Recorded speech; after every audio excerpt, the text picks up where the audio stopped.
Bonjour à tous, donc l'objet de ce tutoriel est de montrer les différentes possibilités de filtres qui existent sous Webi. Donc nous allons tout d'abord parler des filtres disponibles depuis l'éditeur de requêtes et ensuite les filtres que nous pouvons réaliser dans le concepteur de rapport. Donc tout d'abord, la section concernant les filtres dans l'éditeur de requêtes est située ici. Donc ici nous avons un rapport, une requête dans laquelle nous souhaitons mesurer l'évolution des quantités stockées par produit à la fin du mois en 2014. Donc pour commencer, nous allons filtrer sur la date de mouvement de stock. Donc nous allons pour cela insérer une sous-requête. Donc nous cliquons à gauche sur date de mouvement et ensuite ici sur ajouter une sous-requête. Donc la date de mouvement apparaît ici. Et nous faisons glisser également cet objet date de mouvement ici pour pouvoir la paramétrer. Nous avons ici toute une liste d'indicateurs que nous pouvons mettre pour nos filtres. Donc nous choisissons ici égal à et nous rentrons la date fin de mois de janvier, 31 janvier 2014. Nous pouvons faire de même pour février. Voilà, nous glissons et nous déposons, nous cliquons sur égal à et nous mettons 28/02/2014. Nous recommençons pour le mois de mars. Voilà. Égal à et nous écrivons 31/03/2014.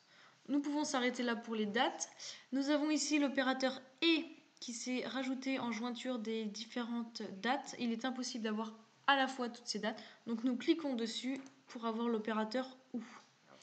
Nous souhaitons également avoir les quantités produites stockées par code produit pour un code produit. Donc nous choisissons un filtre sur le code produit que nous mettons à l'extérieur de la sous-requête avec l'indicateur et car les deux filtres doivent être appliqués.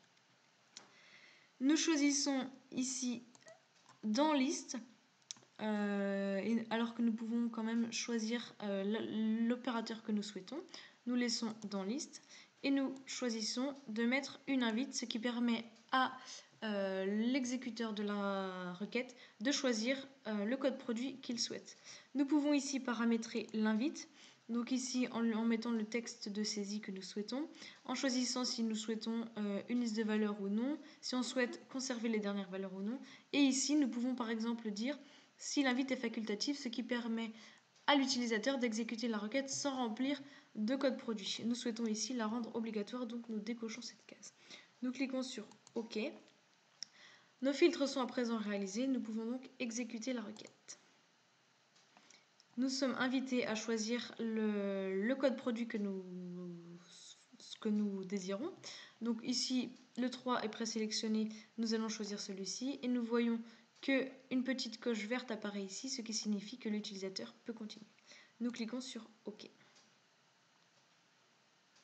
La requête s'exécute, donc nous voyons bien les dates de mouvement qui sont filtrées ici sur les trois valeurs que nous avons indiquées et le code produit qui est filtré sur celui qui correspond au numéro 3.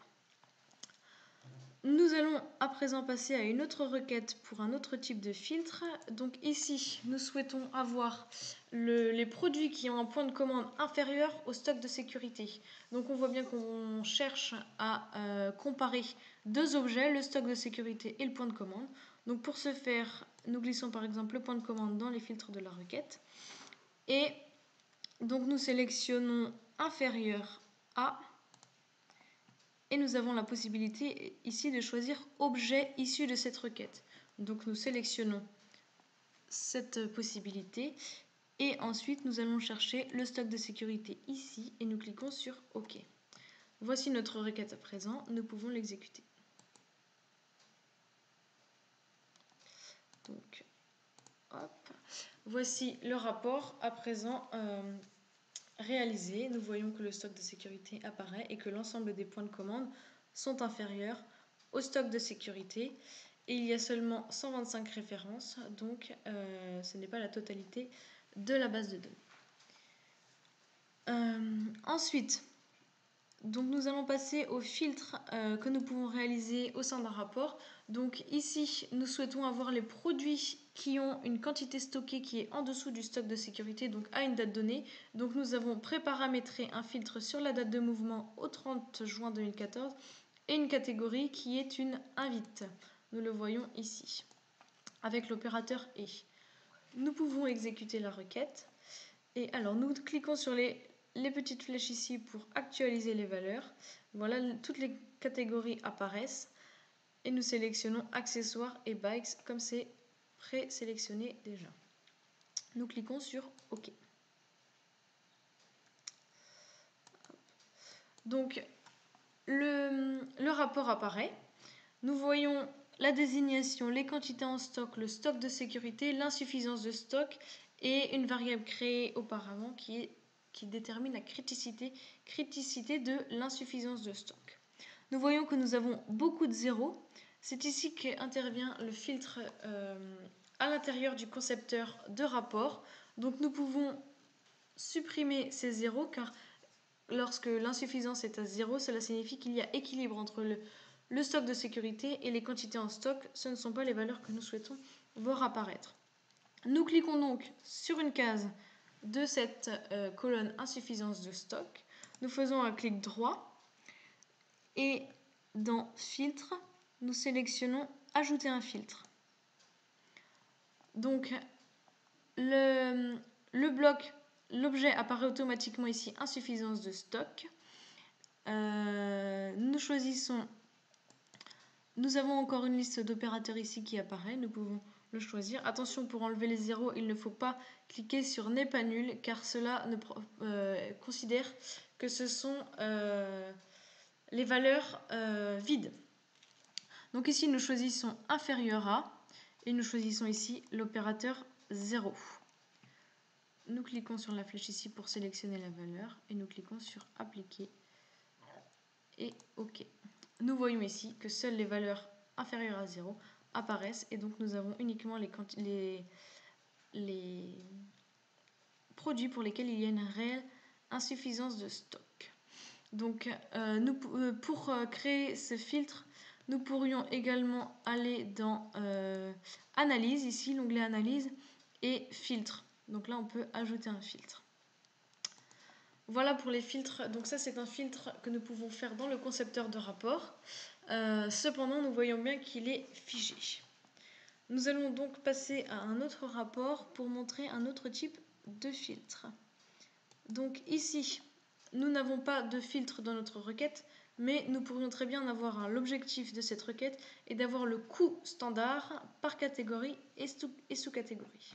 Nous exécutons la requête qui ne contient pas de filtre. Donc, voilà.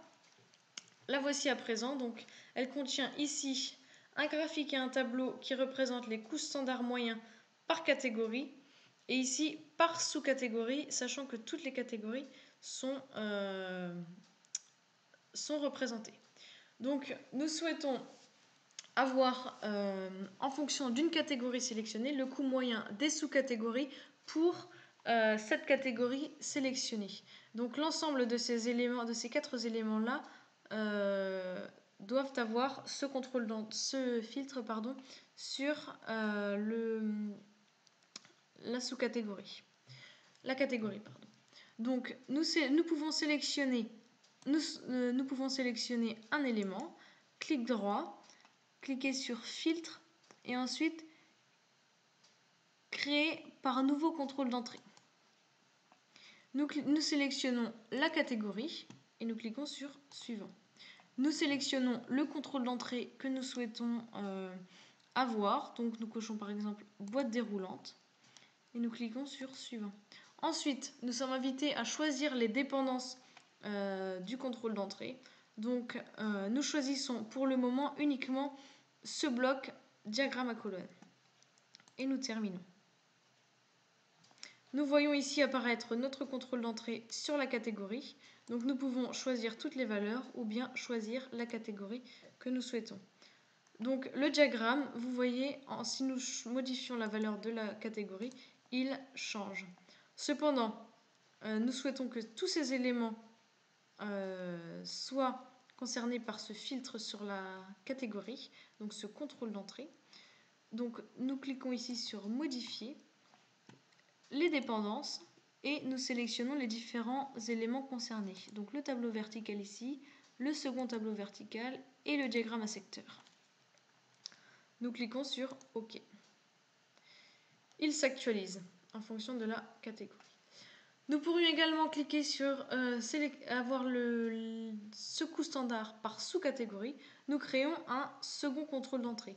Donc par format, par analyse, filtre, nous cliquons sur filtrer par nouveau contrôle d'entrée. Nous faisons cette fois-ci un contrôle sur la sous-catégorie. Suivant, et nous choisissons par exemple case à cocher. Et nous pouvons choisir le nombre de lignes. Mettons par exemple 10. Nous pouvons également choisir l'opérateur ici, dans liste hors liste. Et cliquer ici pour afficher le bouton OK pour valider la sélection. C'est ce que nous faisons et nous cliquons sur suivant. Nous affectons notre contrôle d'entrée à notre diagramme à colonne, notre premier tableau vertical, le diagramme à secteur et le second tableau vertical. Nous cliquons sur terminer pour finir. Notre second contrôle d'entrée apparaît ici. Donc nous avons pour les accessoires et nous pouvons tout sélectionner comme auparavant ou alors sélectionner par exemple que caps, cliquez sur OK et voilà, le coût standard s'actualise et il n'y a pas de données pour cette valeur. Pour Chain, et faisons un essai, il n'y a pas non plus de données. Hop. Si nous sélectionnons toutes les valeurs, voilà, nous avons à présent des données pour Chain. Donc nous venons de mettre en évidence le problème d'avoir deux contrôles distincts. Pour résoudre ce souci, nous pouvons créer un groupe. Ici, nous sélectionnons groupe et nous sélectionnons les deux catégories, les deux contrôles que nous souhaitons grouper. Nous l'appelons par exemple catégorie et sous-catégorie. Nous validons sur OK.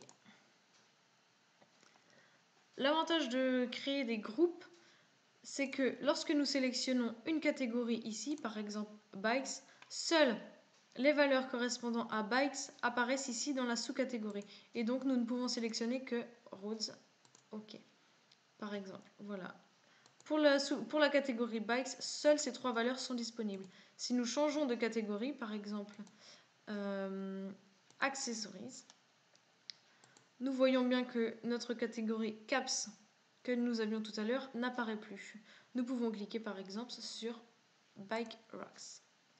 Nous cliquons sur OK. Et nous avons le coût standard pour la catégorie. Voilà pour les filtres de rapport. Merci pour votre attention.